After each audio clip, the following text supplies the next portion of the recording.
Hi guys, what's going on? My name is Rolly, glad you could join us. Today I want to take a look at views. So just what is a view?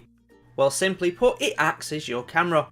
Instead of showing the whole level in one go, you can use views to focus on certain areas or follow your player.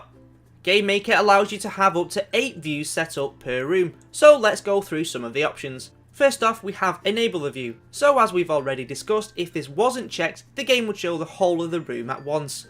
The next thing to note is the Visible When Room Starts box. Tick this if you want the view to start straight away, otherwise you could use code to activate the view at a point of your choosing, but for ease of use it's best just to check this box. Now this view in room area and port on screen area do look similar and they are connected, but we'll look at them one at a time. So let's start with view in room.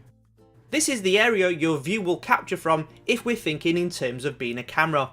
The X and Y boxes allow you to set the X and Y coordinates, and the W and H are the width and height. These allow you to change the size of the area to capture. Now the port on screen, however, is the other end of the camera, and it's what the camera outputs.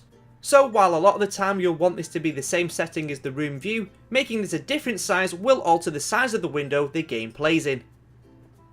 In other words, despite what size your room view is, you can scale up or down what the player will see. The bottom area is where you can choose what object the view follows, which is usually the player.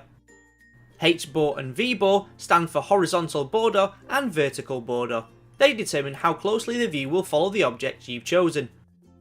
To best imagine this, think of a border set from the edge of the view. When the object touches this border, it pushes the view around.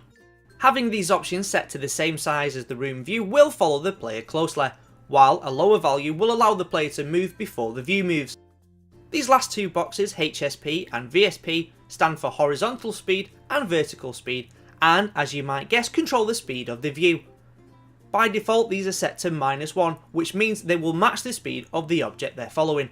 Setting these to 0 will stop the view completely, while entering a value slower than the object you're following will cause the view to trail slightly behind.